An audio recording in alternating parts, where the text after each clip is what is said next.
La creepypasta de hoy se llama Números. Nací con un don, o al menos fue así como mis padres siempre se refirieron a ello. Personalmente no lo llamaría un don, sino un saber, una habilidad observacional, por así decirlo. Aún recuerdo cómo por tanto tiempo solía ver estas cosas, estos números, sin tener idea de qué significaban, pero ahora lo sé. Creo que tenía 11 años cuando llegué a comprender lo que significaban.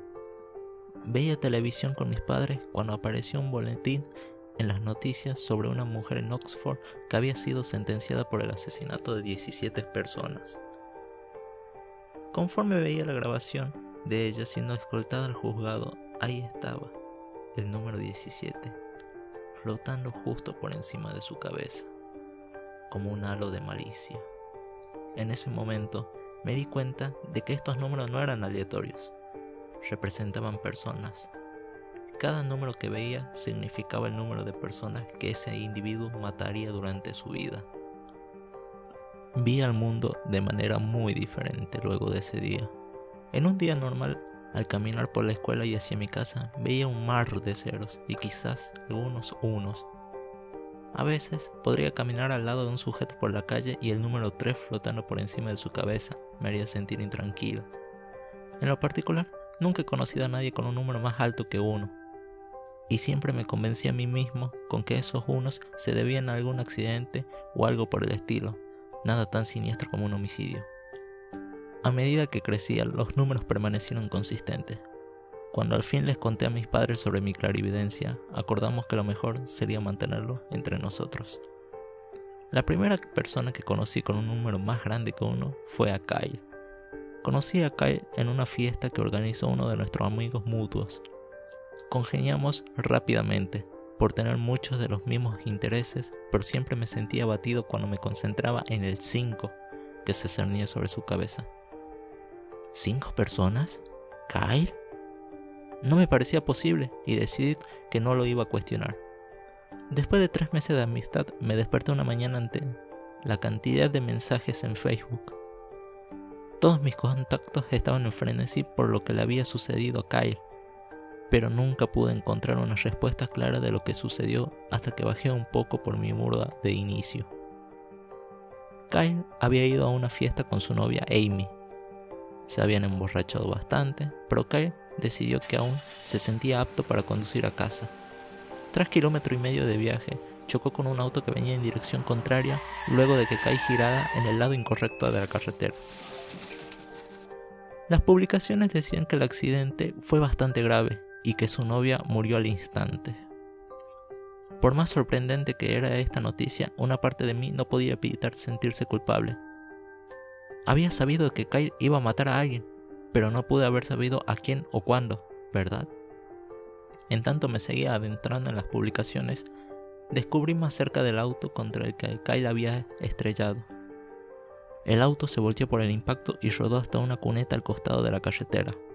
El conductor, un compañero nuestro en el colegio, había muerto al instante. Sus 3 amigos, que eran sus pasajeros, murieron en el hospital por sus heridas críticas. 5 personas. Kyle asesinó a 5 personas esa noche, y yo supe que iba a pasar. Cargué con la culpa de ese accidente por un largo tiempo. Traté de hablar con mis padres al respecto y ellos trataron de empatizar conmigo, pero sabía que no lo entendían. De hecho, fue muy difícil para cualquiera el entender por qué me estaba sintiendo de esa forma hasta que conocí a Melanie, la mujer más hermosa que había visto. Empecé a salir con ella alrededor de 8 meses después del accidente de Kyle y sentí una conexión con ella que nunca había sentido con nadie más. Fue la primera persona, después de mis padres, a la que le conté de mi don y me sentí muy aliviado cuando no se asustó ni me dejó. Fue muy tierna y comprensiva conmigo. Tenía una gran actitud de curiosidad al respecto, acompañada de una reserva interminable de preguntas. Me sacó de onda cuando se quedó viendo, ampliando la mirada, y me preguntó qué número se encontraba arriba de su cabeza. Ella era un 0. Le dije esto y casi fue como si pudiera haber visto una pequeña onda de alivio traspasándola.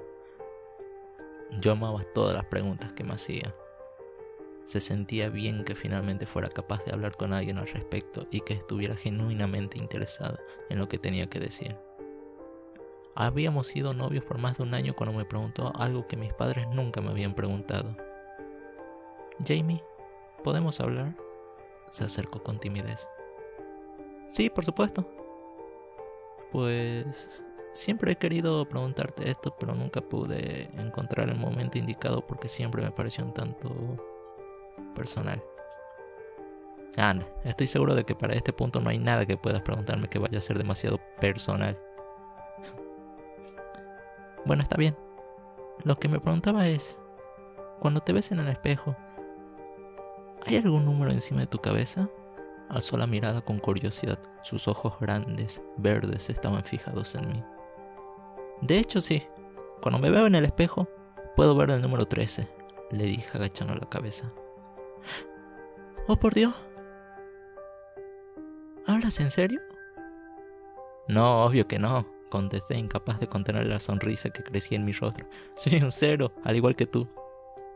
Melanie y yo nos casamos un poco más de 2 años y hace un par de días recibimos nuestro primer bebé a este mundo. Una bebé hermosa y saludable, Elizabeth. Nunca he experimentado un amor similar al que siento cuando contemplo su rostro encantador. El sentimiento que se abulta en mi pecho cuando su manita se enrosca en mi dedo es como ningún otro. Noto más y más cómo mi esposa se enamora de nuestra hija cada vez que la carga. No sé cómo decírselo. No sé cómo decirle que cuando veo a nuestra bebé, dulce y perfecta, siento que mis entrañas se tensan por la culpa.